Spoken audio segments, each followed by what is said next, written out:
Nous allons donc commencer. Bonjour à tout le monde et bienvenue à notre session de leadership sur la chaîne d'approvisionnement. Comme vous le voyez sur l'écran, nous avons deux panélistes, le docteur Damien Koussouba qui va se connecter d'ici peu, ainsi que monsieur Henri Fourcol. Notre session va durer 90 minutes.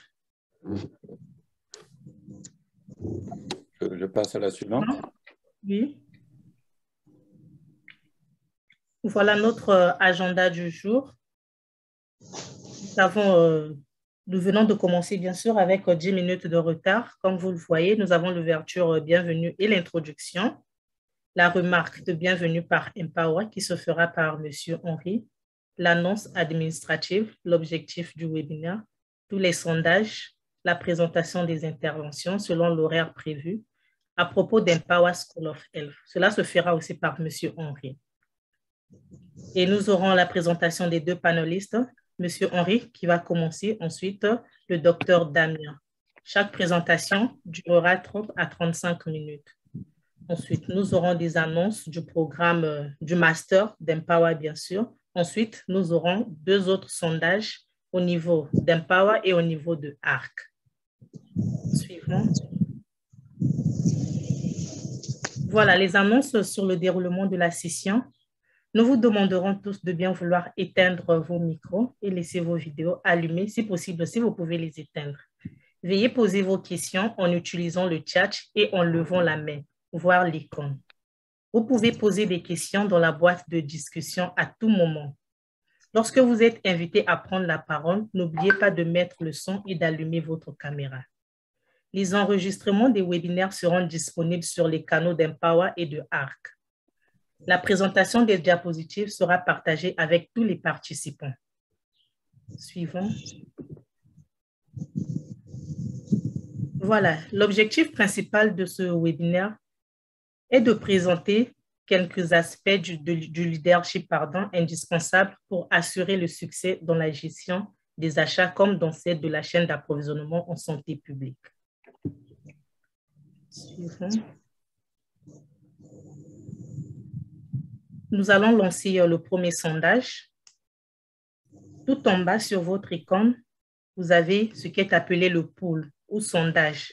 Êtes-vous en mesure de le voir? Juste en bas de l'écran.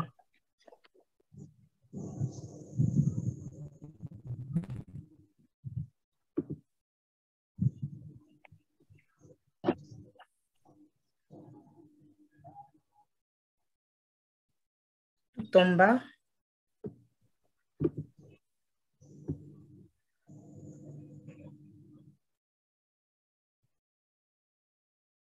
Bharat, can you help, please?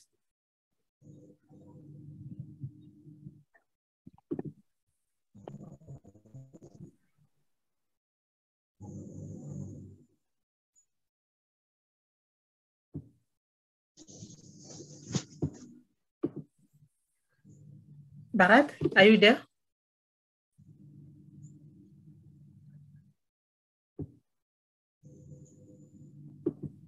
Yes, Harika.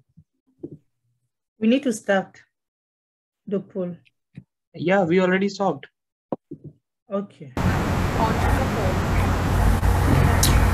Bonjour, excusez-moi, je n'ai plus accès à la page de sondage.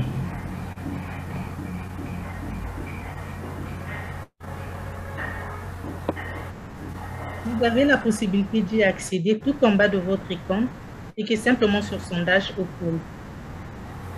Ok, merci. Je vous en prie.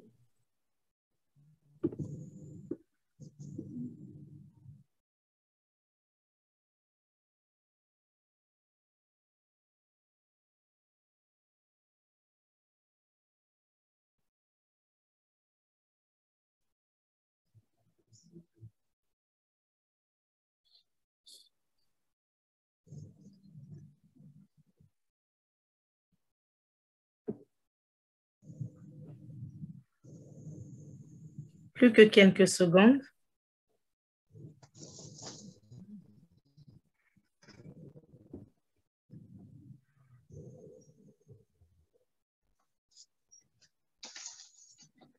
S'il Il y a un problème dans les pays, si notre pays ne s'y retrouve pas, qu'est-ce qu'on fait? Vous avez l'option de autre.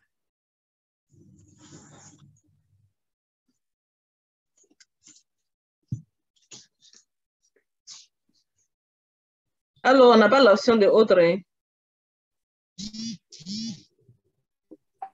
Les pays, il n'y a pas option. Il n'y a pas option de autre dans les pays. Il n'y a que 5. 5 pays. OK.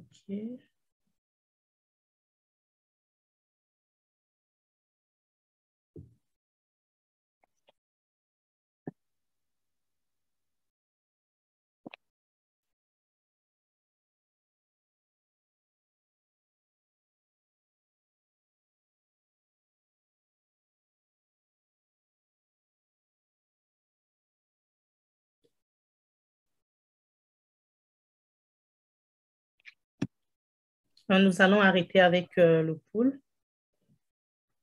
Ensuite, continuer. C'est dommage, il n'y a que 16 personnes qui ont répondu.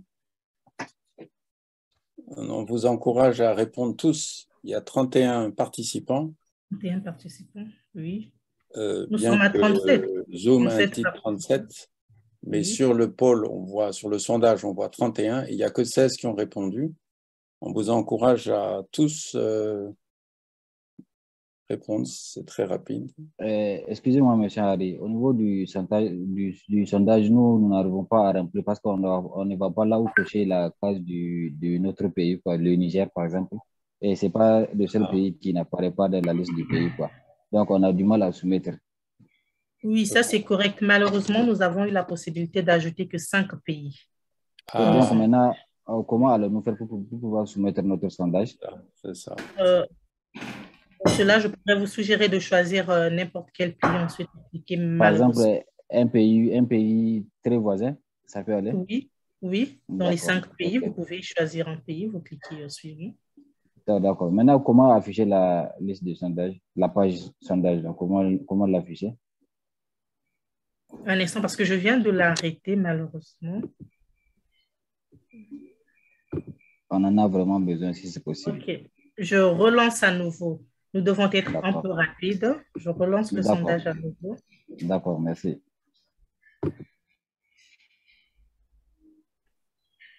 Allez-y, juste 2 minutes. À 14h19, on arrête.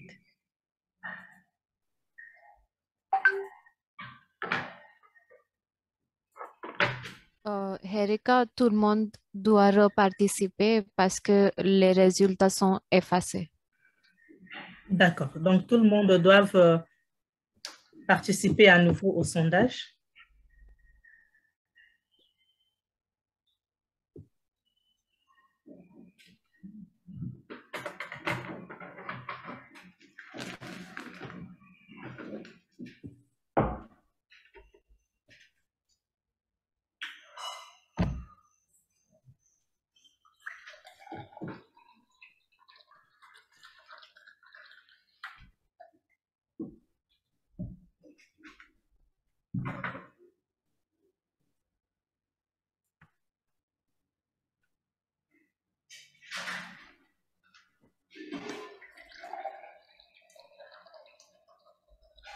Plus qu'une minute.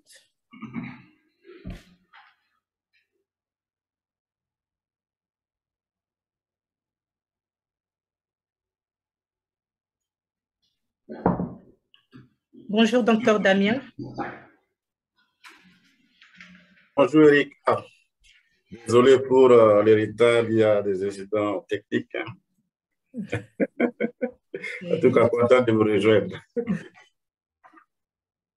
Nous sommes contents de vous avoir parmi nous.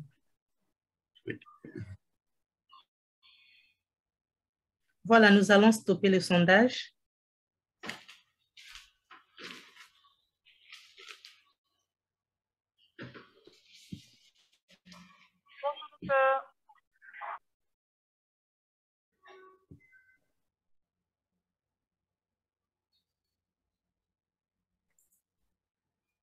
Nous avons reçu 23 ont participé sur 32.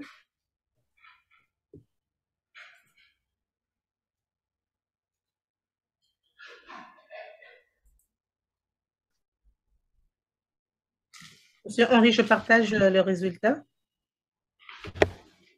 D'accord, allez-y. Hein.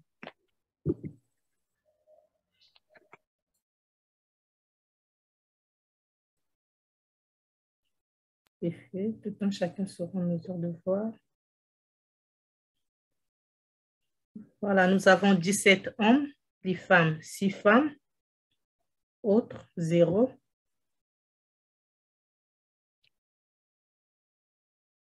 L'âge, à partir de 30 ans, au-dessous de 30 ans, nous avons 4. De 30 à 40, 9. 40 à 50, 8. Et plus de 50, 2. Cameroun, 4 participants. Bénin, 2. Congo, 2. Sénégal, 4. Burkina Faso, 8. Nous avons 12 pharmaciens, techniciens en pharmacie, 1 personne, responsable des produits de santé, 3, et autres, 7. Année d'expérience, en dessous de 5 ans, nous avons 2, de 6 à 10 ans, 10, 11 à 15, 2, plus de 15 ans d'expérience, 6. Comment avez-vous entendu parler de nous, d'Empower et de ARC? Par email, 6 participants, réseaux sociaux, 8, autres, amis, travail, 9. Nous allons continuer.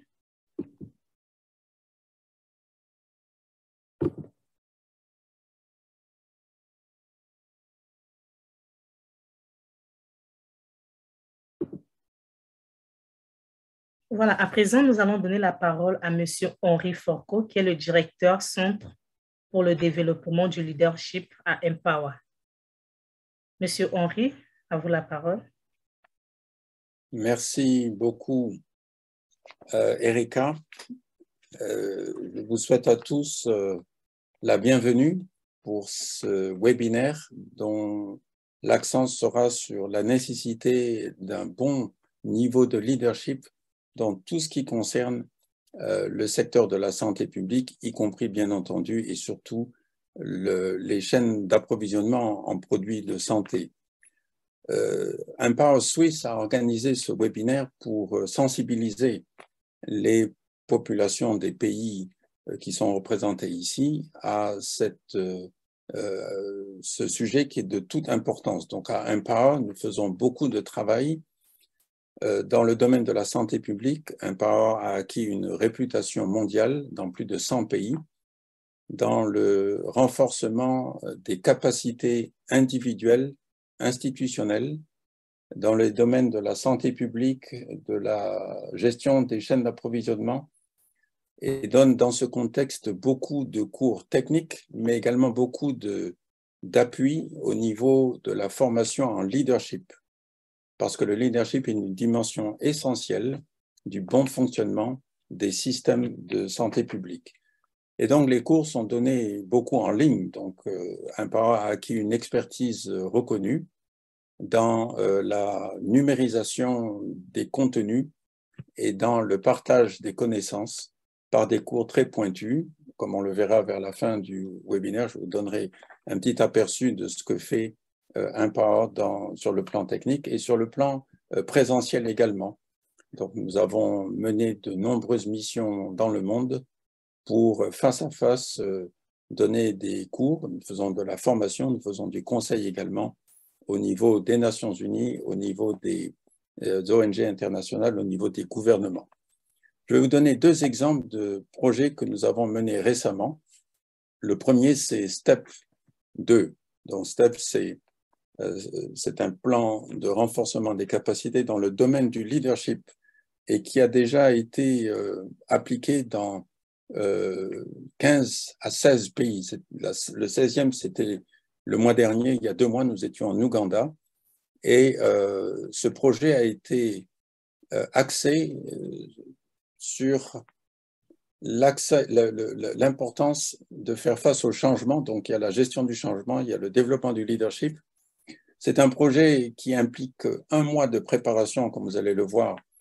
Il y a 1 mois de préparation qui implique la mobilisation de ceux qui vont participer au cours, des travaux préparatifs, ils reçoivent des devoirs à faire, qui les préparent à une formation qui dure 5 jours, qui est dans le pays même, extrêmement intense, du lundi au vendredi.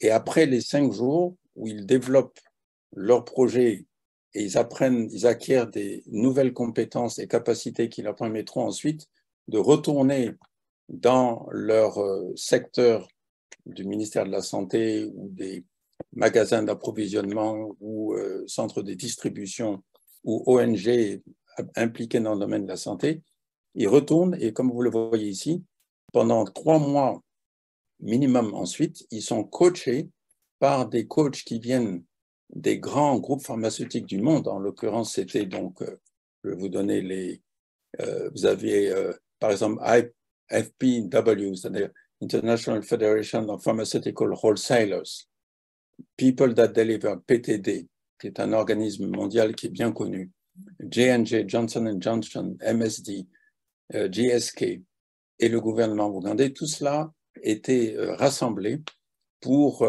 et donc tous ces organismes ont fait don de compétences, d'expertise. Il y avait donc sur place en Ouganda des coachs, 6 au total, qui venaient de toutes ces organisations, qui venaient de différents pays du monde et qui ont suivi les 27 ou 28 participants que nous avions sur une période de 5 à 6 mois. 1 mois avant, pendant l'atelier à Entebbe, et les 3 mois, nous sommes en plein travail en ce moment pour continuer le travail individuel de développement des capacités autour d'un projet personnel, et tout va se terminer vers octobre-novembre avec la remise d'un certificat qui a beaucoup d'importance aux yeux des participants. Ici, vous avez une photo de toute l'équipe qui était à Entebbe et qui était impliquée dans ce programme Step 2. Voilà. Ça, c'est un exemple. Un autre exemple, c'est le CEO Forum. Le CEO Forum, c'est un effort institutionnel au niveau mondial pour bâtir une communauté de santé publique.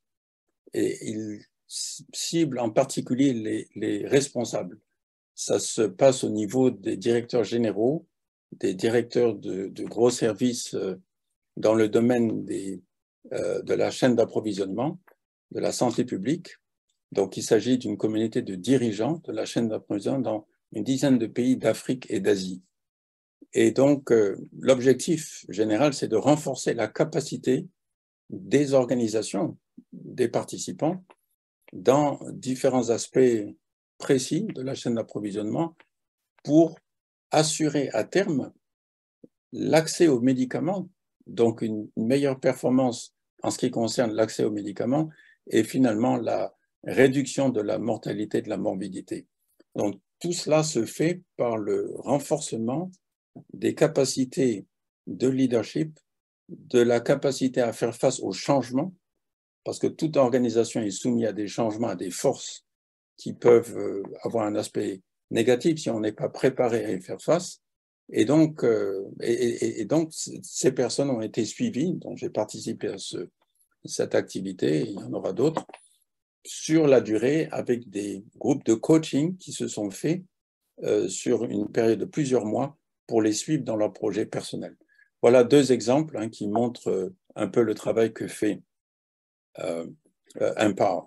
Ici, vous avez donc le profil de ceux qui étaient impliqués dans le dernier round, si vous voulez. Il y avait des directeurs généraux, des équipes de direction. Près de la moitié étaient des femmes, ce qui est extrêmement important. Et puis, il y avait donc les Central Medical Stores, donc les magasins, dans une dizaine de pays. Maintenant, on va passer à quelques grandes lignes fondamentales qui concernent l'exercice du leadership. Donc, on va d'abord faire un petit sondage. Je vous invite à... Est-ce qu'on peut lancer le sondage, Erika? Et répondez très simplement aux questions qui vous sont posées. Le sondage a été lancé. Je ne le vois pas. Voilà. Voilà, allez-y. Donc, la question, c'est Non, ok, c'est pas le bon sondage. On dirait qu'on les a groupés. On les a groupés. Donc, c'est le sondage numéro 2. Vous voyez ici le numéro 2. Veuillez indiquer 3 aspects de votre vie, de votre travail, sur lesquels votre style de leadership a un impact. Allez-y.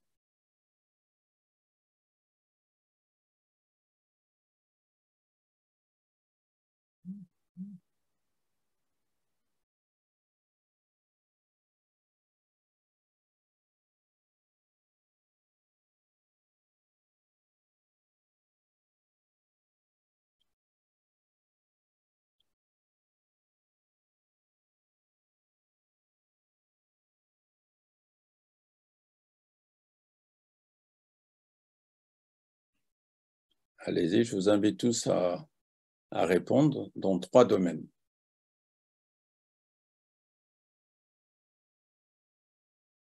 Donc, c'est une question intéressante parce que le leadership, on peut avoir une compréhension un peu réduite, mais en fait, l'idée, c'est de réfléchir au fait que ça peut toucher d'autres domaines. Donc là, il y a 21 personnes sur les 37, encore 30 secondes, 2 minutes au total. Allez-y. Et après, je vais demander à ce qu'on me montre les résultats, comme ça on va faire un petit commentaire avant de continuer.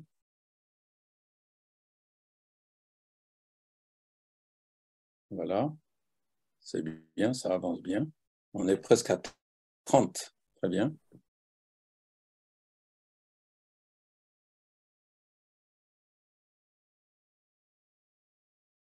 Voilà. Voilà, je pense qu'on va arrêter. Hein. Vous pouvez arrêter le sondage et montrer les résultats.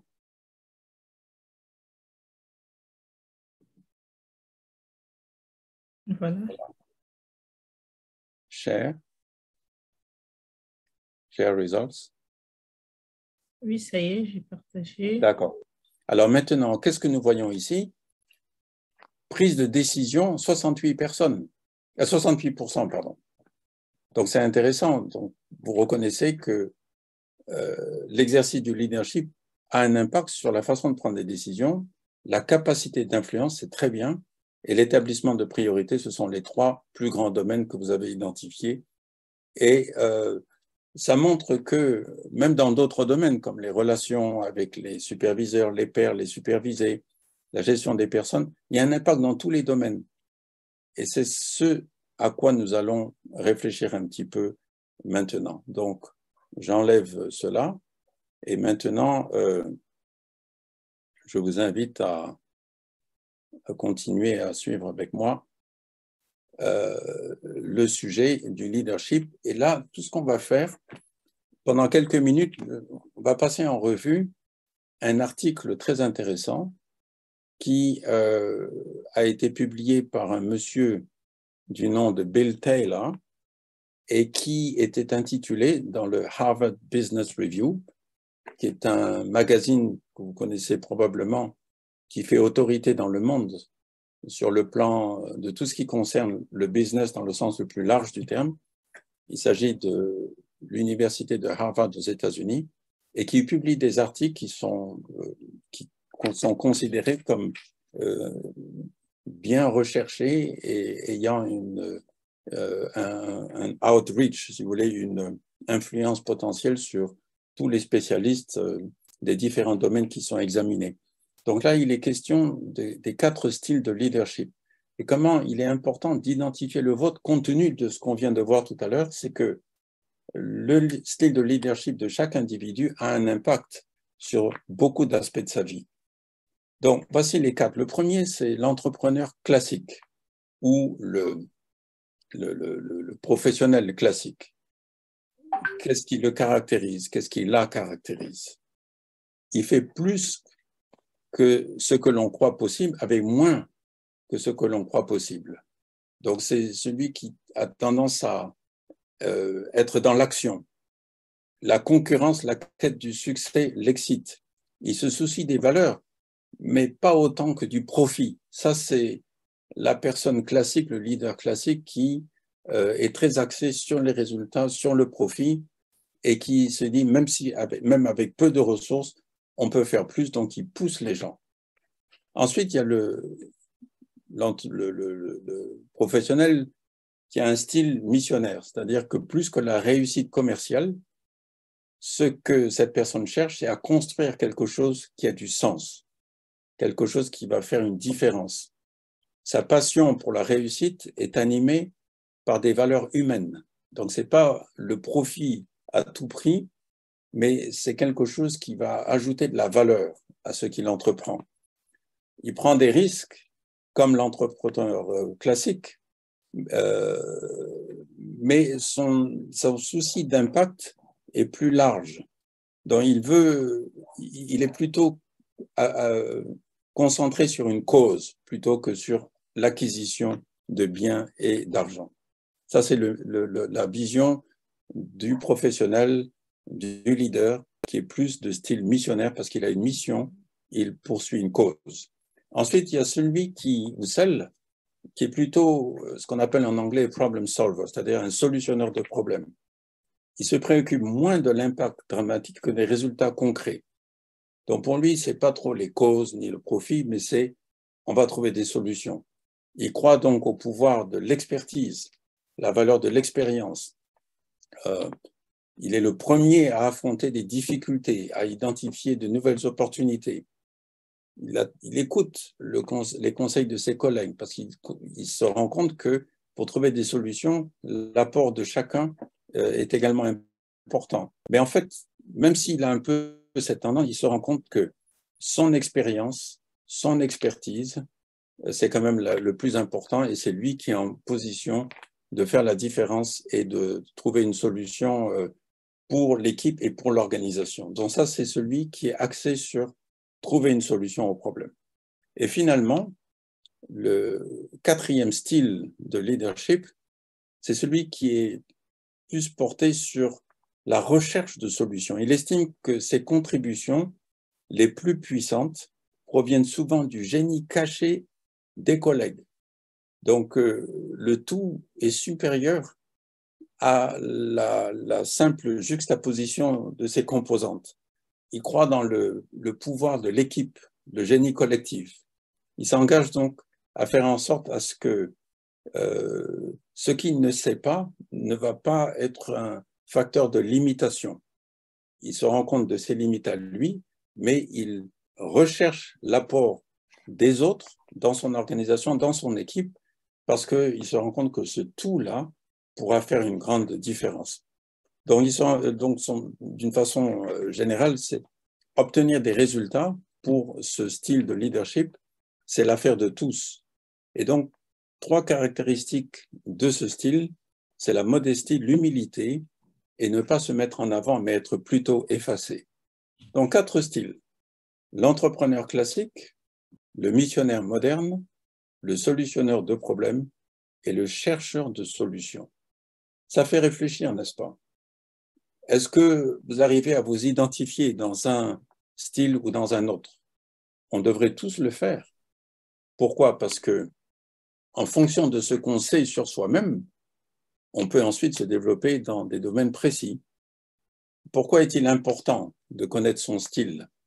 Selon Bill Taylor, dans celui qui a écrit cet article, parce que plus nous comprenons qui nous sommes, ce qui nous tient vraiment à cœur, comment nous prenons nos décisions, pourquoi nous faisons ce que nous faisons, et plus nous serons efficaces pour mobiliser le soutien des autres en faveur de ce que nous espérons réaliser.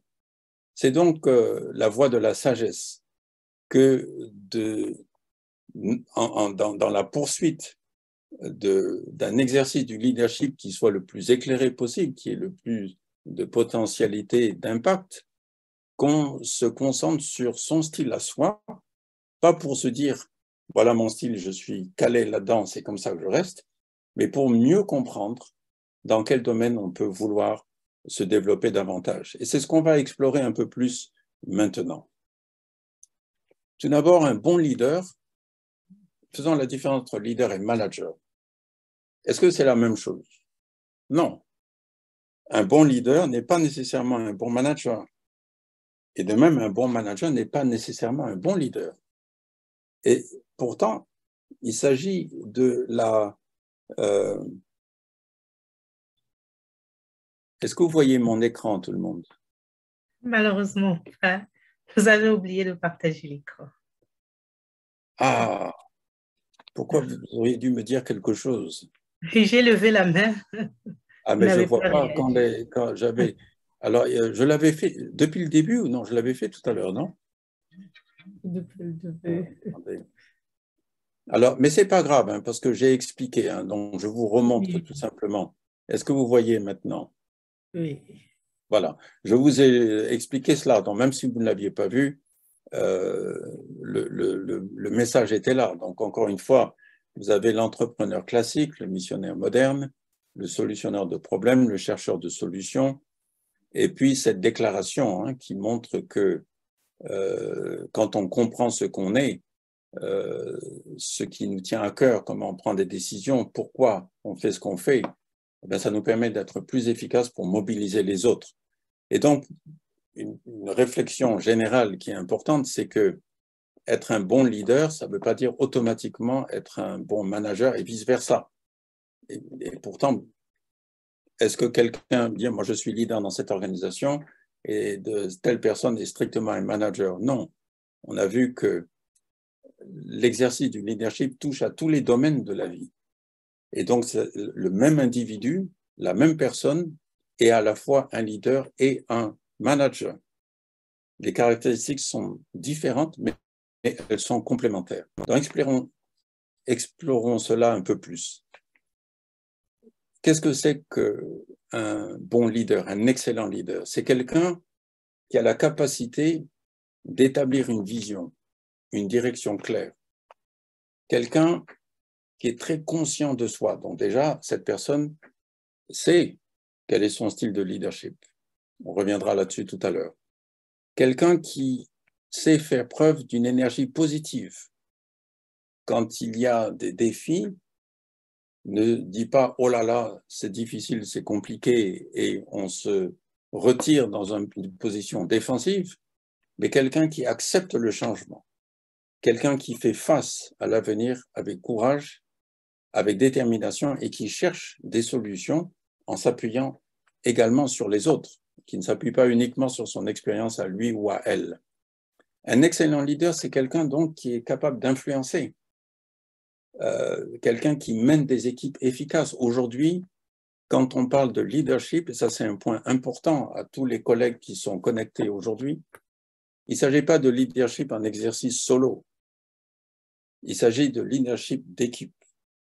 La vision moderne du leadership, c'est celle du leader qui est capable de mobiliser d'autres personnes, qui mènent des équipes qui sont efficaces, qui s'adaptent aux exigences et à des situations changeantes, qui est capable d'inspirer, de motiver, qui sait écouter, parce qu'il comprend la valeur d'une écoute active et qui fait preuve d'empathie, mais j'ai gardé le meilleur pour la fin. Vous voyez ici, humble. Pourquoi? Parce qu'un leader qui ne sait pas écouter, c'est un manque d'humilité. Un leader qui ne sait pas valoriser l'apport de l'autre, manque d'humilité également. Aujourd'hui, la dernière frontière actuellement de la recherche dans le domaine du développement du leadership met l'accent sur la nécessité d'humilité. Quand on est prêt à accepter qu'on ne sait pas tout et que les autres ont quelque chose à apporter, quand on a une attitude humble et qu'on se dit « je suis curieux, je veux absolument savoir ce que tel ou tel membre de mon équipe pense pour pouvoir améliorer le travail de l'équipe et du tout », ça c'est un signe d'humilité. Et c'est quelque chose qui est fondamental, non pas un leader ordinaire, mais un leader excellent. Si je vous demande est-ce que vous connaissez des grands leaders, tous nous pouvons nous rappeler des grands noms, Mandela par exemple, Gandhi et d'autres, et tous se caractérisaient par cette forme d'humilité qui faisait qu'ils étaient très facilement approchables et eux-mêmes prenaient l'initiative de s'approcher des autres, d'écouter, et ça ne faisait que grandir leur action parce que, encore une fois, en anglais on dit « the whole is greater than the sum of its parts ». C'est dans l'apport de tout le monde qu'on peut faire grandir, n'est-ce pas, le projet. Par contraste, un manager, et encore une fois, s'il s'agit de la même personne, a un rôle différent. Le manager s'occupe plus de stratégie, de formation, de planification, suivi, évaluation, mécanisme de redevabilité, gestion des ressources, discipline.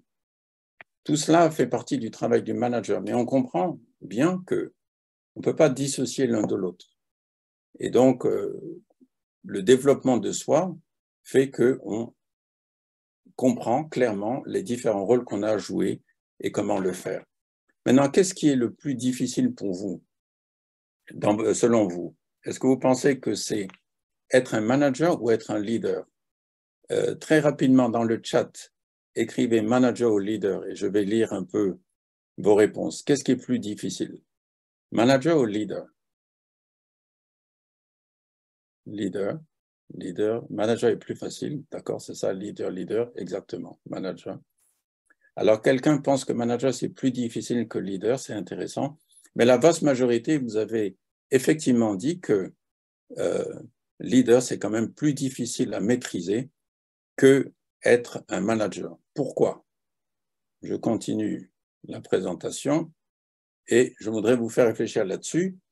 Est-ce que vous êtes d'accord qu'on peut apprendre dans un livre la gestion financière, suivi, évaluation, rédaction des rapports, gestion de ceci, de cela?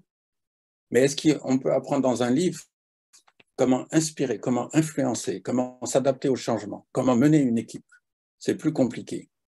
C'est pourquoi le leadership est-il nécessaire dans le domaine de la santé publique? Je vais pas montrer, on va discuter. Pourquoi est-ce nécessaire? Parce que, en fin de compte, la capacité à faire face aux pressions auxquelles les chaînes d'approvisionnement, les magasins centraux de produits pharmaceutiques, ils sont soumis à toutes sortes de difficultés qui peuvent venir des parties prenantes, qui peuvent venir des problèmes même de ressources, qui peuvent venir peut-être dans certains cas de certains aspects des décisionnaires qui sont au-dessus, des problèmes financiers également. Tout cela demande une capacité à s'adapter, demande une capacité à faire face et à maintenir les troupes unies dans une direction précise et à toujours être centré, vous vous rappelez, sur la base qui est une vision claire pour l'avenir. Une vision claire pour comment on va accomplir notre travail, accomplir nos objectifs compte tenu des circonstances qui sont les nôtres et comment le faire avec succès. C'est quelque chose qui est absolument central dans le domaine de la santé publique, de la gestion des chaînes d'approvisionnement. Maintenant, la question qu'on peut se poser, on va en parler pendant 2-3 minutes, est-ce qu'on peut apprendre à être un leader? Oui ou non? Je vous pose la question. Je crois que, bon, nous avons tout à l'heure, les deux pôles étaient mélangés, mais est-ce que vous pensez qu'on peut apprendre? Écrivez dans le chat oui ou non. Oui, oui, oui, oui, oui, bravo. Oui, bien sûr. En partie, oui. Ah, c'est intéressant. Mais tous, déjà, vous dites oui, et vous avez raison. Ça s'apprend. Mais à quelles conditions? Comment peut-on l'apprendre? On a déjà établi que ce n'est pas dans un livre, bien que le livre puisse nous donner des idées. Mais qu'est-ce qui est impliqué dans l'apprentissage pour être un leader? La première chose, c'est qu'il faut vraiment se connaître. Je vais reprendre la présentation avec cette notion que vous avez certainement déjà entendue et dont vous connaissez le contenu. C'est l'intelligence émotionnelle. Pourquoi? Parce que l'intelligence émotionnelle est basée sur la connaissance de soi. L'intelligence émotionnelle, en anglais on dit EQ, c'est-à-dire Emotional Quotient, par rapport à IQ, qui est Intellectual Quotient, donc le quotient intellectuel, le quotient émotionnel. D'après vous, lequel est le plus grand prédicteur de succès dans la vie? Alors, On n'est pas dans une salle de classe où on peut discuter et échanger des idées, mais moi, je voudrais vous suggérer que selon les recherches qui ont été faites depuis très longtemps maintenant, un meilleur prédicteur de succès dans la vie, c'est la capacité à faire preuve d'intelligence émotionnelle. Les gens qui ont la capacité d'écoute, que quand ils parlent, on les écoute. Ils ont la capacité de mobiliser, d'inspirer les autres, même avec moins de IQ, de quotient intellectuel que certains autres, peuvent aller beaucoup plus loin dans la vie, avoir plus de succès, parce qu'ils savent inspirer, influencer, mobiliser. Alors, comment développons l'intelligence émotionnelle? Vous connaissez, il y a 4 cadrans. D'abord, la conscience de soi. Une fois qu'on est conscient de soi, qu'on se connaît, qu'on connaît ses points forts, ses points faibles, c'est emotional trigger, c'est-à-dire c'est déclencheur émotionnel. Qu'est-ce qui nous rend joyeux? Qu'est-ce qui nous rend fâchés? Qu'est-ce qui nous rend tristes? Quand on sait quels sont ces domaines de prédilection, quels sont les domaines où on ne se sent pas trop à l'aise, donc on a une bonne connaissance, une bonne conscience de soi, là seulement, on peut apprendre à se gérer, la gestion de soi. Comment peut-on se gérer efficacement si on ne connaît pas tous les aspects de sa personnalité? Donc, ça commence par un travail sur soi, la conscience de soi.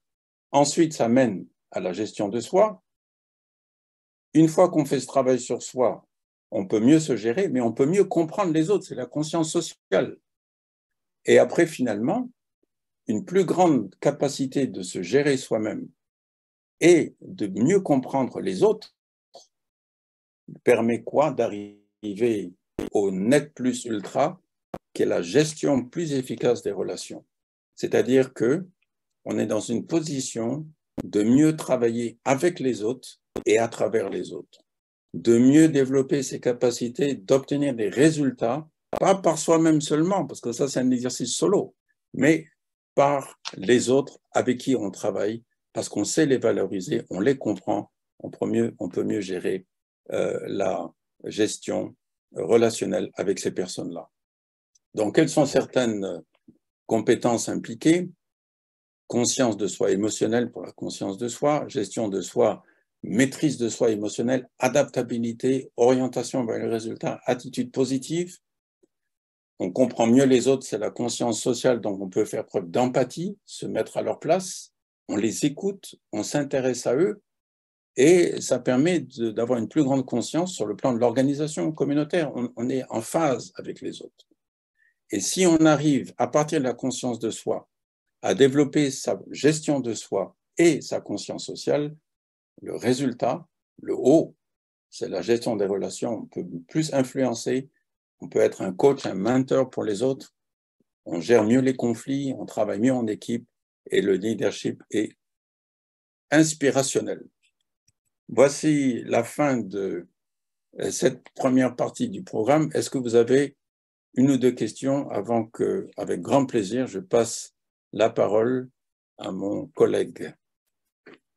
Est-ce qu'il y a des questions ou...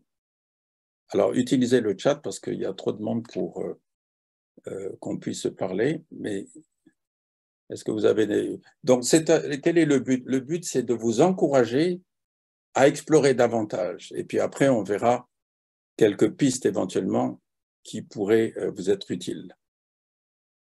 Donc, je vois une question, mais est-ce que qui a... c'est quelqu'un qui a mis le PowerPoint. Hein. Pourrions-nous avoir les diapos? Je pense qu'il est prévu, hein, Erika l'a dit tout à l'heure, de pouvoir montrer les diapos aux participants. Donc, s'il n'y a pas d'autres questions, Erika, je vous passe la parole. Et merci pour votre attention à tous. Merci beaucoup, M. Henry. Nous allons à présent présenter le docteur Damien Koussoubé. Le docteur Damien est assistant technique chez Africa Resource Center. Basé à Ouagadougou, au Burkina Faso, pharmacien de profession, possède une expérience variée dans le domaine de la chaîne d'approvisionnement en santé. À vous la parole, Monsieur Dr Damien Koussoubé. OK, merci beaucoup, Erika. Je crois qu'on peut aller à la diapositive suivante. Bonjour à tous les participants à ce webinaire. Alors, je vais commencer par présenter l'organisation dans laquelle je travaille, qui est Africa Resource Centre. Donc, en abrégé, donc ARC. Alors, ARC est une initiative, une organisation, une ONG créée à l'initiative de la Fondation Bill et Melinda Gates pour fournir un soutien technique au gouvernement, notamment au ministère de la Santé, afin de contribuer à l'atteinte de leurs objectifs en matière de santé grâce à une stratégie durable de chaîne d'approvisionnement. Et à travers la carte, vous pouvez voir ce qui est les pays qui sont en vert, c'est les pays dans lesquels ARC est présent, tous pays prioritaires. On a 3 bureaux régionaux, dont le bureau, un bureau en Afrique australe, notamment en Afrique du Sud, un bureau régional en Afrique de l'Est, au Kenya, et en Afrique de l'Ouest, le bureau régional est à Dakar. Et dans chaque pays, nous avons des enablers ou assistants techniques. Et à travers ces enablers-là, ARC agit en tant que conseiller indépendant. Vous m'entendez?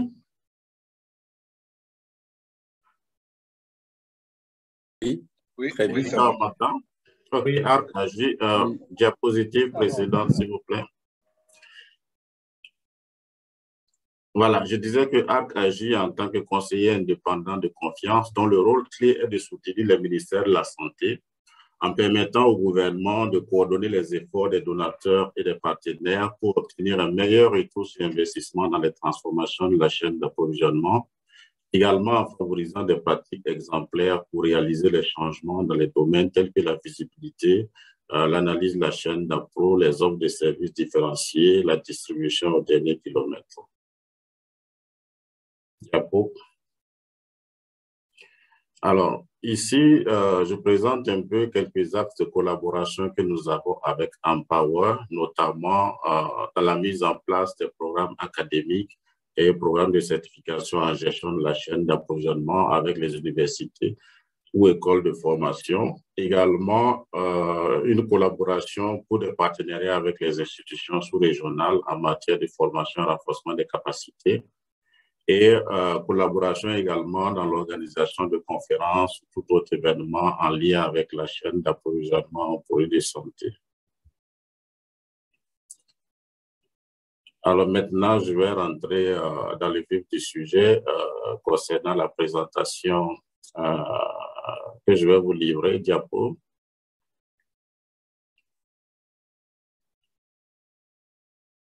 On continue.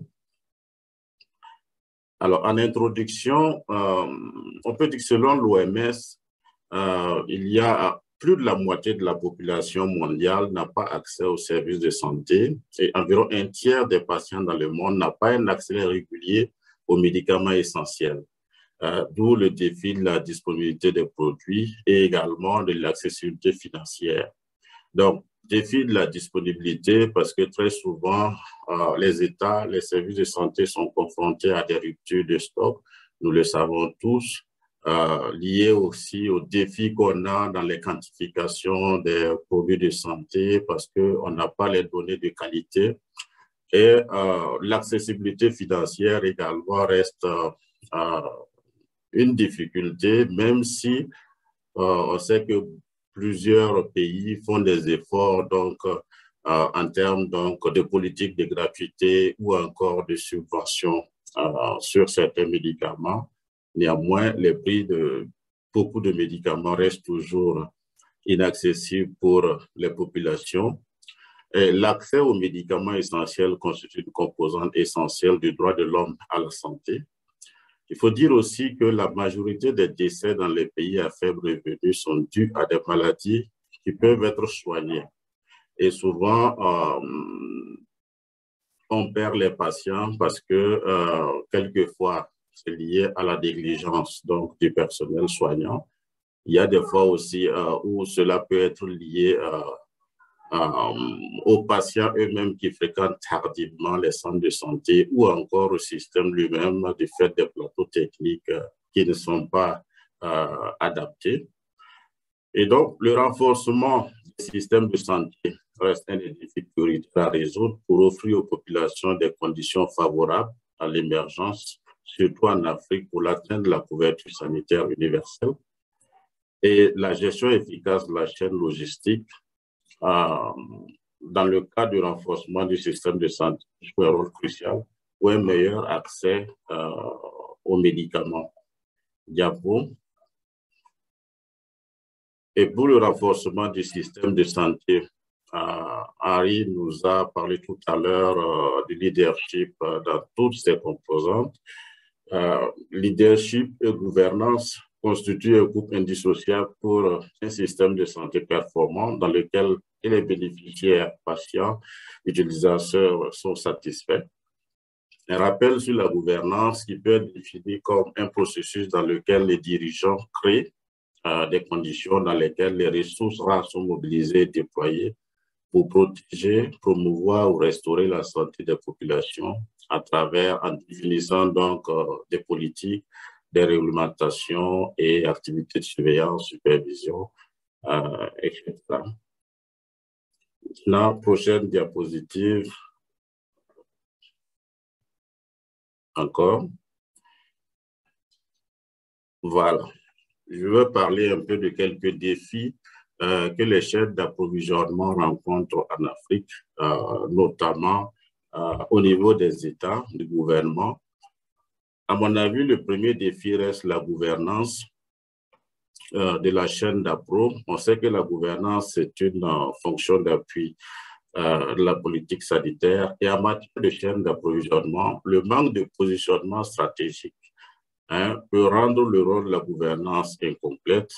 Et on peut assister à des insuffisances, des faiblesses dans le cadrage, la compréhension et la résolution des problèmes de chaîne d'approvisionnement, car ces problèmes peuvent ne pas être portés à un niveau supérieur. Il y a également la visibilité de bout en bout, ce qui concerne les données logistiques pour pouvoir faire une bonne planification.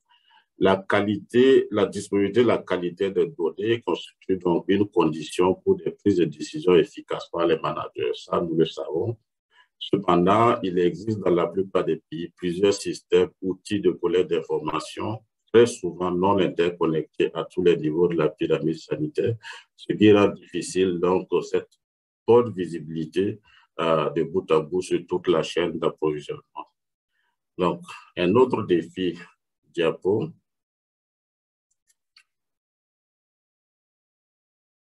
Voilà. Nos défis concernent donc la formation et le renforcement des capacités. Je ne vous apprends rien en matière de chaîne d'approvisionnement. Il y a également la coordination des interventions de la chaîne d'approvisionnement.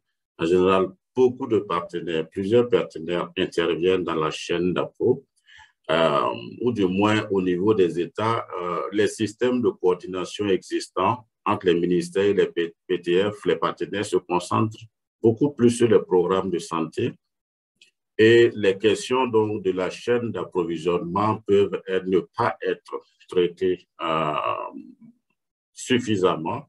Donc, la coordination reste un défi important en matière de chaîne d'appro. Diapo. Il y a également la recherche, l'innovation et la production pharmaceutique. En matière donc de chaîne d'appro, on sait que l'autonomie, la souveraineté en matière d'accès aux produits de santé est liée aussi au développement de l'industrie pharmaceutique et à la production pharmaceutique. Et enfin, un autre défi qui nous concerne, surtout au Burkina Faso, c'est la résilience face aux crises, notamment la crise sécuritaire, en dehors donc de la crise de la pandémie à Covid qui continue de sévir. Il y a la crise sécuritaire qui rend difficile parfois l'accès donc de certaines zones. Donc, il y a des difficultés pour pouvoir approvisionner certaines parties du territoire parce qu'on ne peut pas avoir accès facilement. Et donc, diapo. quelles sont les solutions qu'on peut proposer face à tout cela?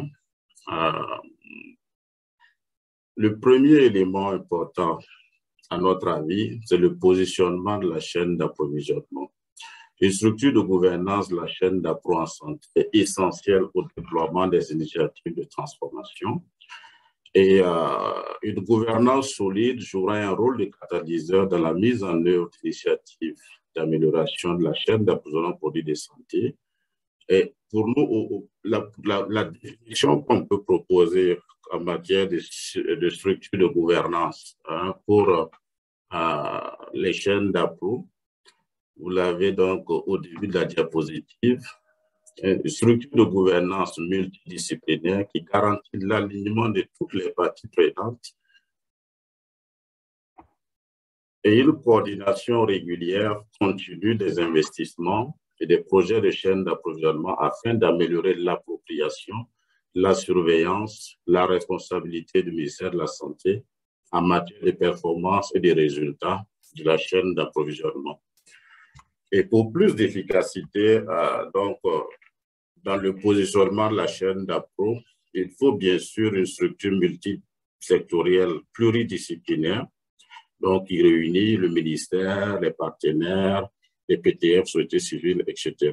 Voilà. Donc, positionnement à un niveau stratégique pour favoriser la collaboration, une meilleure performance des objectifs nationaux de santé.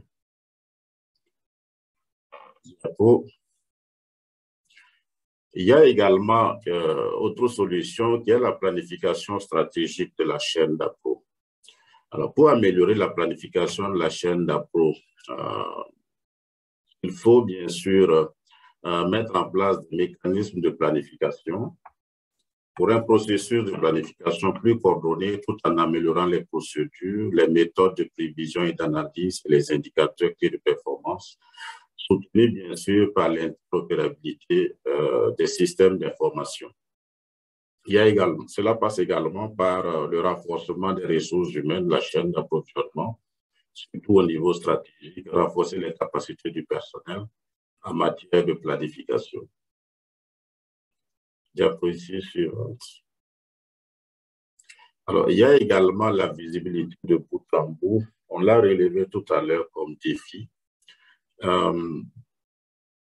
Très souvent, les données dans nos systèmes de santé sont cloisonnées. On a des données qui sont donc au niveau des centres de santé, au FOSA. Il y en a au niveau des districts sanitaires, au niveau central, au niveau de la centrale d'achat.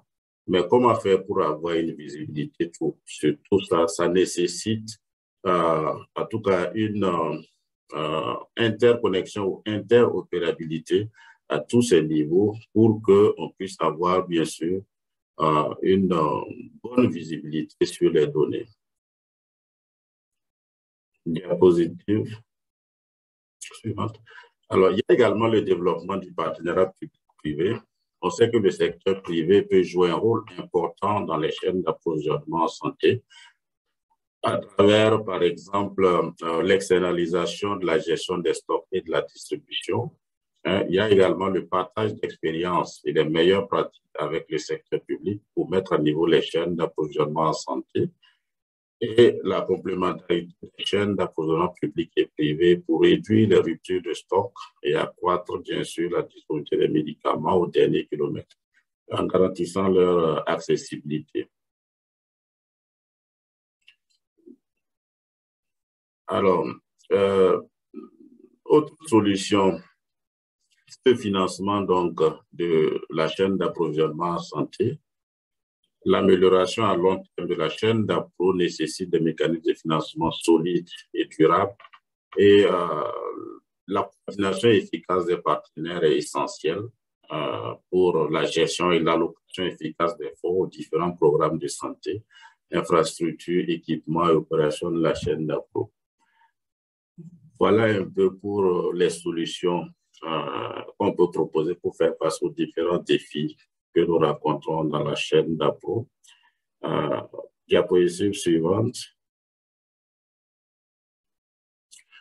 Alors, juste des rappels, l'importance d'une bonne gouvernance Les avantages de la bonne gouvernance dans le secteur de la santé, c'est que c'est une nécessité, parce que la bonne gouvernance contribue à la stabilité, bien sûr, des agents de santé satisfaits.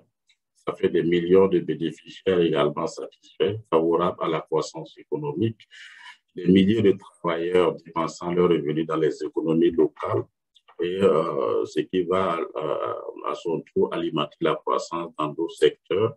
La bonne gouvernance favorise, renforce la santé et la productivité et assure une maîtrise des besoins et des approvisionnements pour une meilleure disponibilité des médicaments, favorisant l'atteinte des objectifs de la couverture sanitaire universelle.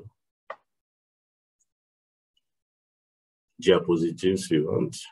Alors, à contrario, la mauvaise gouvernance a plusieurs risques, notamment cela peut entraîner une inadéquation entre les différents plans et besoins des populations, une inefficacité dans la mobilisation des ressources pour mettre en œuvre les plans, une faible qualité des services fournis, insatisfaction des bénéficiaires et en situation de mauvaise gouvernance, les ressources de l'État, de l'organisation ou encore provenant d'autres partenaires ne sont pas utilisés de manière optimale. Et dans ce cas, l'organisation est moins susceptible d'attirer et de retenir les agents de santé. Et il faut noter aussi que la corruption est une conséquence potentielle de la malgouvernance. Diapo. Voilà, je voudrais terminer donc par un focus sur le Burkina Faso, là où je travaille et où j'apporte un appui pour le ministère de la Santé, en faisant un rappel juste sur l'organisation du système de santé, qui est bien sûr qui suit une structure pyramidale. Quand on regarde un peu les deux pyramides côte à côte, il y a l'organisation administrative à gauche, l'organisation du système de soins. À droite, je crois que c'est similaire aussi dans beaucoup d'autres pays. Et concernant l'organisation de la chaîne d'approvisionnement, nous avons des institutions, notamment la Direction générale de l'accès aux produits de santé, qui est en charge de l'animation des produits de santé, qui comprend plusieurs directions techniques, dont une direction en charge de la gestion de la chaîne d'approvisionnement, une direction technique en charge de la pharmacie hospitalière, une direction technique en charge de la politique pharmaceutique et une autre en charge des laboratoires de biologie médicale. Il y a également l'Agence nationale de régulation pharmaceutique, donc qui est chargée de tout ce qui est réglementation pharmaceutique, conformément aux différentes fonctions réglementaires pharmaceutiques.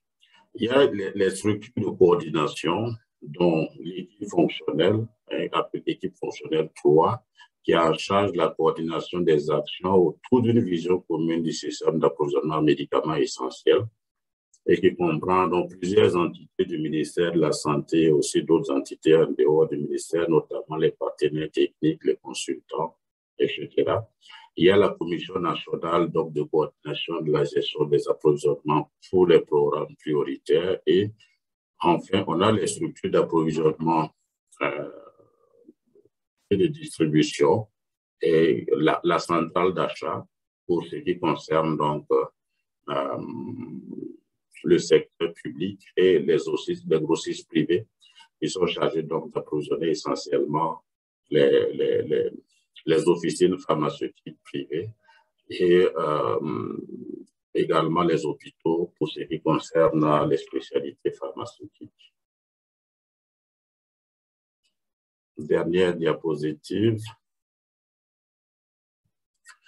Alors, conformément aux recommandations de l'OMS, pour ce qui concerne la promotion de la bonne gouvernance, en 2020, le pays a effectué donc l'évaluation de la vulnérabilité du secteur pharmaceutique, ce qui a abouti en 2022 à l'élaboration d'un programme qu'on a appelé cadre de bonne gouvernance du secteur pharmaceutique. Et actuellement, c'est la phase de mise en œuvre. Voilà. Donc, il faut ajouter également que le pays vient de mettre à jour sa stratégie de chaîne d'approvisionnement qu'on a appelé plan de renforcement de la chaîne d'approvisionnement pour la période 2022-2026. Bon, voilà un peu le focus que je voudrais faire sur le Burkina. Et je crois que je suis au terme de la présentation. Voilà. Merci beaucoup. Donc, je reste disposé pour les questions. Merci beaucoup, Dr. Damien. Donc, nous aurons 5 minutes de questions que les participants vont poser au Dr. Damien. 5 minutes. Pour poser la question, levez la main au niveau de l'icône. Ensuite, la parole vous sera donnée. Ok, je regardais dans le chat si on avait... Exact, au niveau du chat aussi, au cas où il y a des questions. Oui, il y a une question sur la possibilité de bourse. Je n'ai pas très bien... Mais je crois que la question est peut-être adressée à Empower par rapport aux formations. Oui, il y a des bourses, voilà, c'est ça. Okay. Je vais en parler tout à l'heure. Oui. Oui, bien sûr, les présentations pourraient être partagées. Je parle sous le contrôle d'Erika. Je crois que les présentations seront partagées pour les participants. C'est exact. Tout à fait.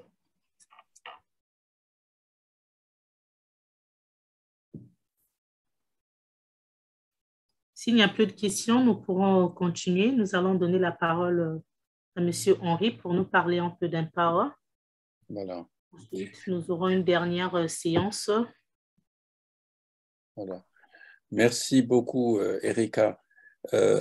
Juste avant de montrer quelques diapos qui parlent un peu d'Empower, y compris cette question de bourse, il y a 2 questions qui étaient venues vers la fin et donc je n'ai pas pu y répondre. C'était au moment où je passais la parole à mon cher collègue Damien.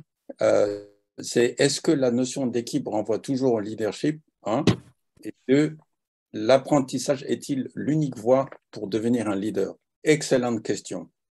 Pour la première, est-ce que la notion d'équipe renvoie toujours au leadership? Je vais répondre de cette façon-ci. Dans une équipe, il y a 2 rôles. Il y a le rôle du chef d'équipe, ce qu'on appelle le team leader, et dans ce contexte-là, le team leader doit exercer un leadership qui permette de faire ressortir ce qu'il y a de mieux chez tous les membres de l'équipe. Je pense que vous serez d'accord avec moi. Mais il faut être 2 pour danser le tango, selon l'expression populaire. Et par conséquent, on ne peut pas mettre tout sur la responsabilité, sur le dos, pour ainsi dire, du chef d'équipe. Non.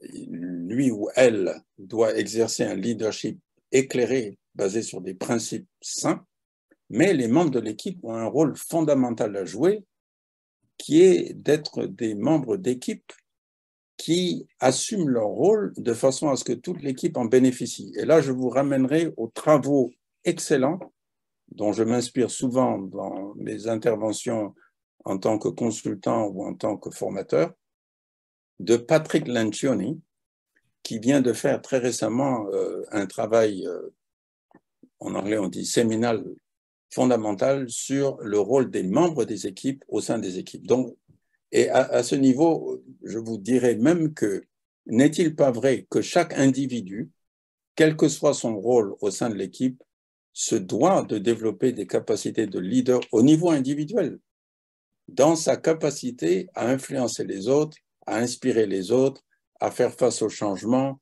à gérer, éviter et gérer les sources de désaccords entre les personnes. Au niveau individuel, chacun est un leader.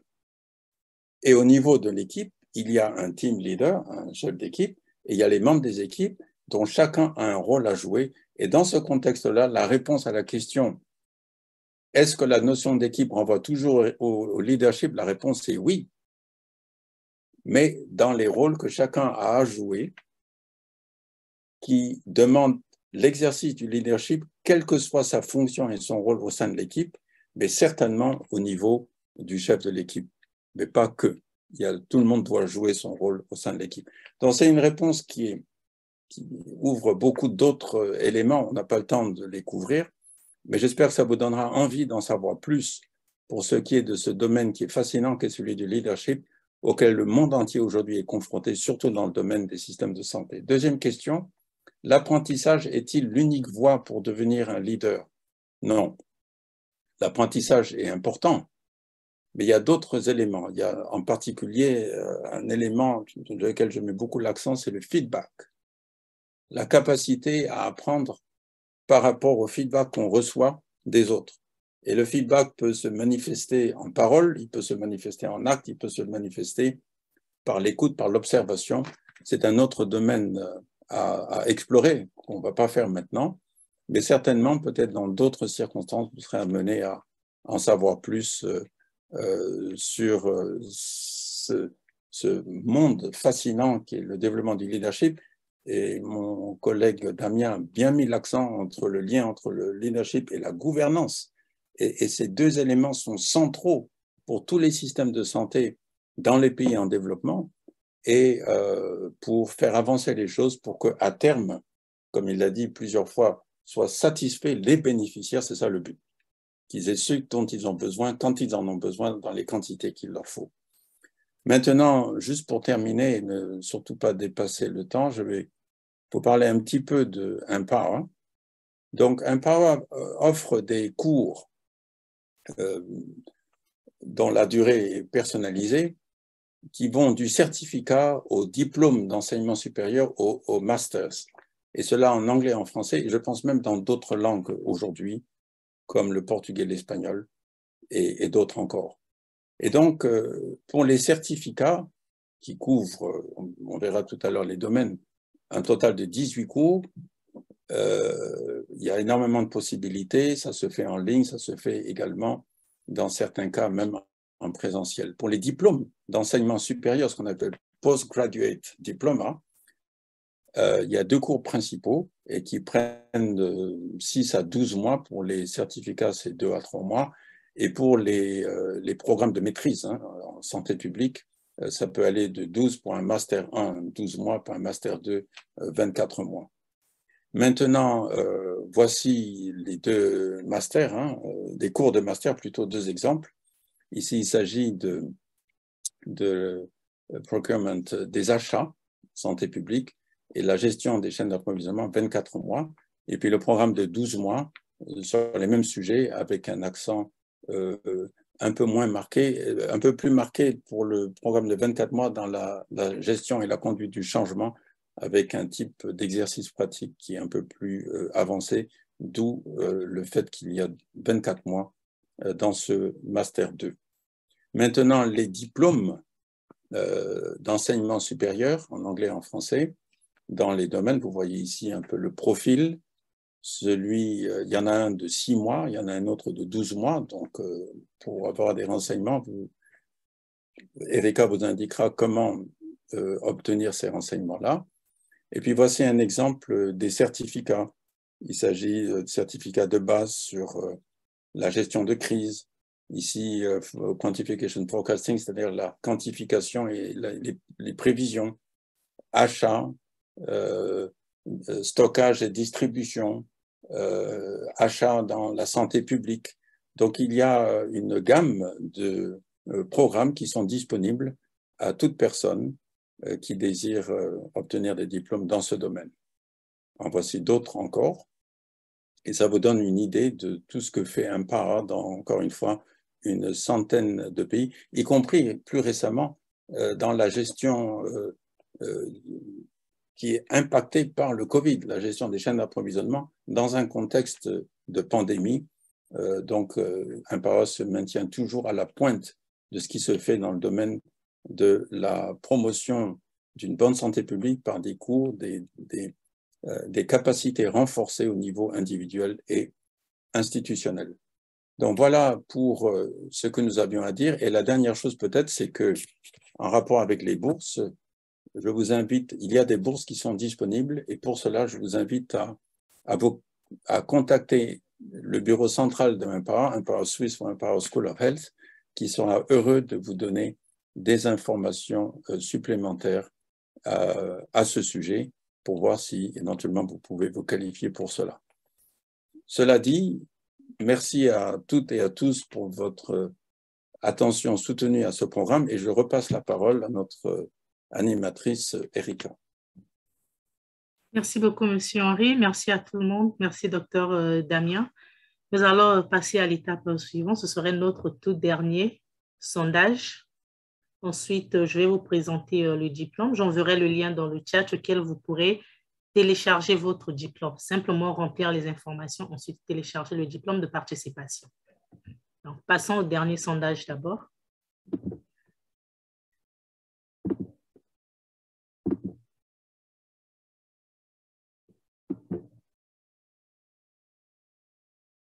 Je viens de lancer. Nous en avons pour 2 minutes.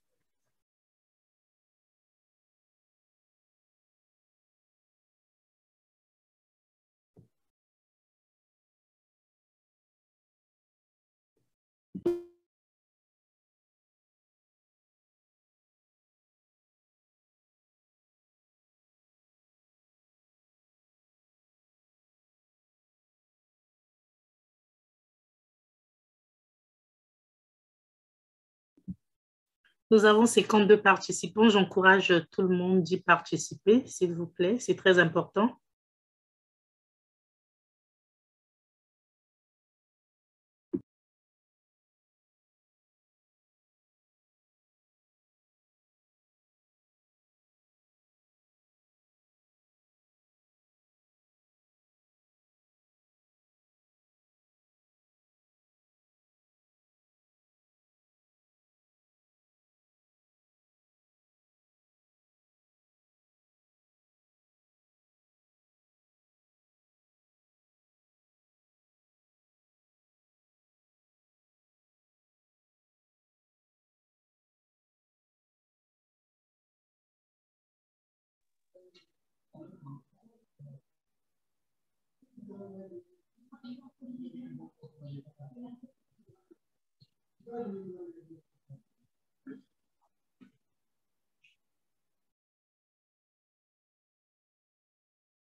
Plus que 10 secondes.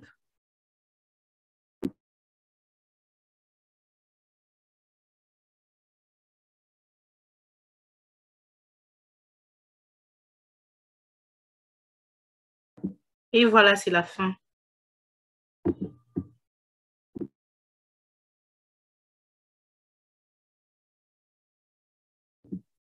Monsieur Henry, je partage les résultats. Absolument.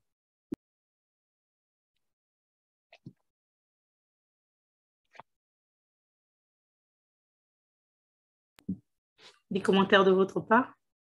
Monsieur Henry et Dr. Damien, je vous donne la parole. Damien, allez-y. Si vous voulez dire quelque chose, hein, je ne sais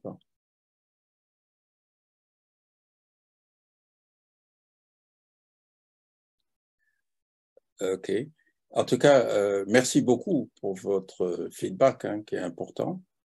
Globalement, je pense que vous avez apprécié le partage d'expérience et un peu de connaissances qu'on, Damien et moi, avons fait cet après-midi. Et puis, je vois qu'il y a de l'intérêt pour des cours présentiels, des cours de certification, et puis le postgraduate diploma, le master. Et donc, n'hésitez pas à contacter les bureaux de Empower et le staff sera extrêmement heureux de vous communiquer toute information que vous souhaitiez pour en savoir davantage. Et puis, nous espérons avoir le plaisir de vous rencontrer en d'autres circonstances. Nous circulons beaucoup, nous sommes très actifs dans le monde de Empower, dans la promotion de tous ces concepts fondamentaux pour le succès des organisations impliquées dans la santé publique. Damien, je ne sais pas si vous avez quelques mots, en tout cas pour moi. Merci à tous et puis bonne continuation. Oui, merci Henri. Désolé, je parlais le micro fermé. Non, ça va, c'est juste vous dire merci et remercier également tous les participants pour l'intérêt donc accordé à ce webinaire. Merci. Merci à tous.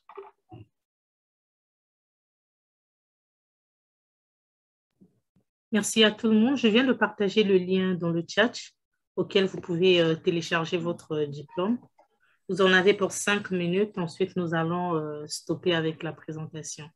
Nous sommes à la fin.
Donc, nous avons eu beaucoup de fuseaux horaires, Damien et Erika, puisque nous avons même des participants qui étaient à Haïti.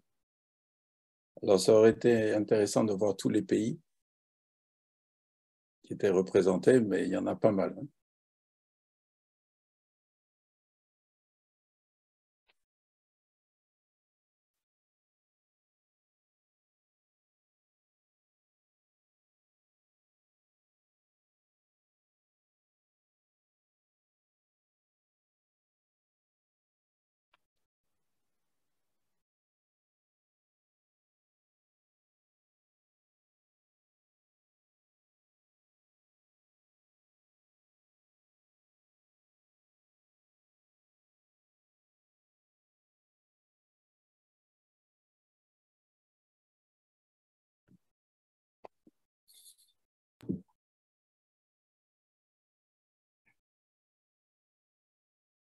Voilà, il y a beaucoup de remerciements en ligne, hein, c'est nous qui vous remercions.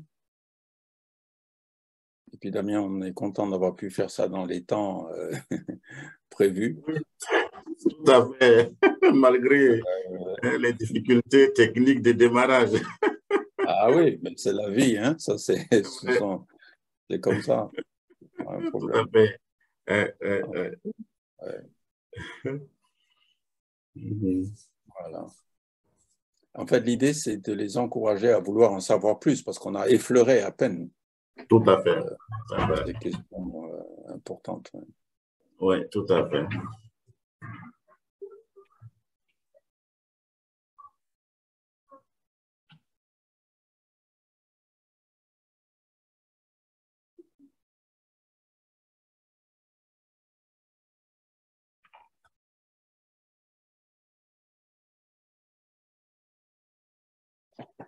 Voilà, il y a beaucoup de témoignages de remerciements et c'est réciproque.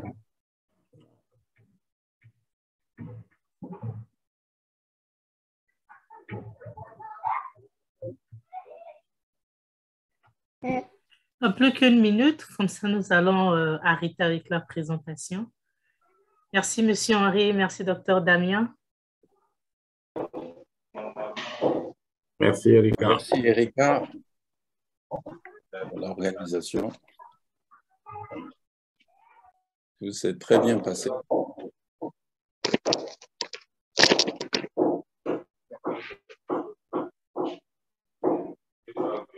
Nous avons voyagé dans un monde réel, dit un participant. Ça fait un grand plaisir, et oui.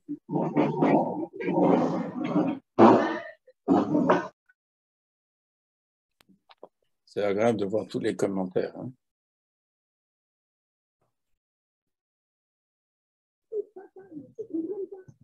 Ah, on demande vos contacts, Damien. Oui, allô?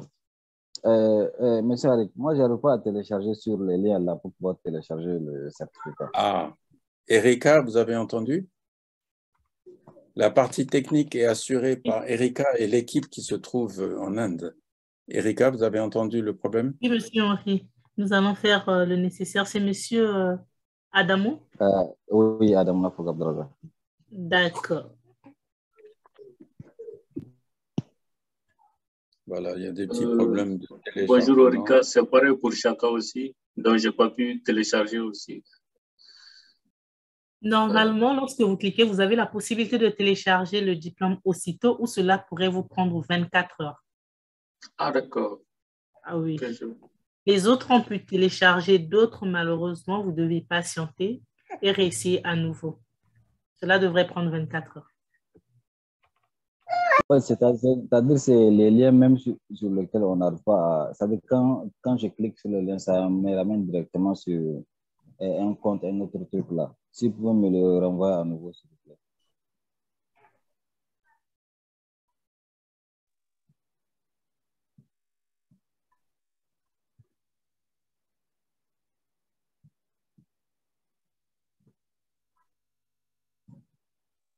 J'ai laissé mes coordonnées dans le chat.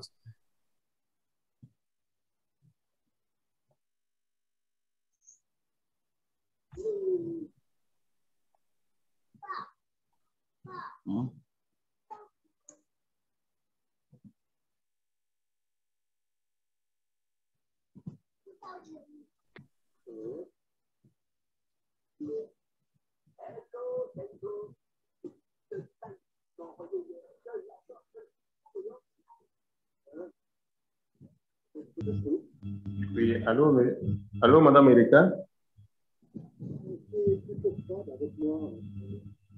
Oui, allô, Oui, Madame monsieur Erika? Gérard, oui. Mais pour le remplissage, j'ai pu remplir, je n'ai pas pu télécharger pour bien, je ne sais pas, c'est chez moi. Vous avez pu remplir les informations et vous n'avez pas pu télécharger, c'est ça? Oui. Pour cela, vous devez patienter et ensuite réessayer à nouveau. Je vais réessayer dans combien de minutes? Cela prend environ 24 heures. À n'importe quel moment, dans les prochaines 24 heures, vous devez essayer. C'est dans 24 heures que cela sera stoppé. Le lien sera stoppé automatiquement. Bien, je ne sais pas si vous pouvez nous aider et puis on va vous envoyer le email. Et là, si vous pouvez faire ça et nous renvoyer ça dans l'email, ce serait bon. Vous pouvez m'envoyer l'email, ensuite je vous ferai parvenir le diplôme. Ok, d'accord, je vous envoie l'email dans... je vous envoie ça directement, bien, j'envoie ça dans le chat.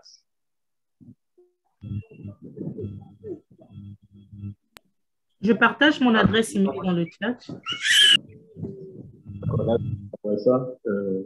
Là, ça va aider aussi les autres qui n'ont pas pu télécharger, c'est mieux, quoi.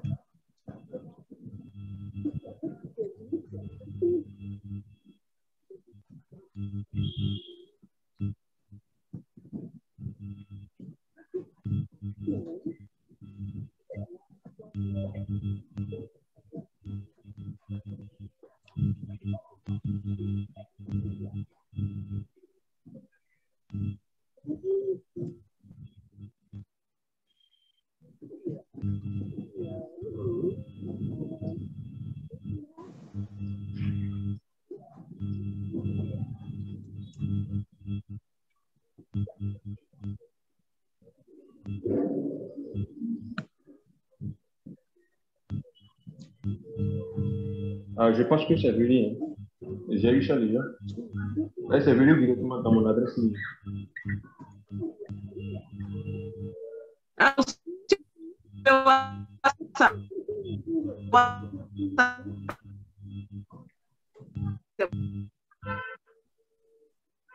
Allô?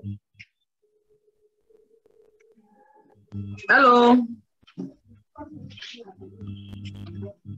C'est venu directement dans mon adresse email, mais je constate quelque chose. Le nom, je ne sais pas comment vous avez écrit le nom, c'est bon, mais c'est écrit sur comment on dit, c'est pas bien sorti.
Et voilà, ce serait la fin de notre présentation.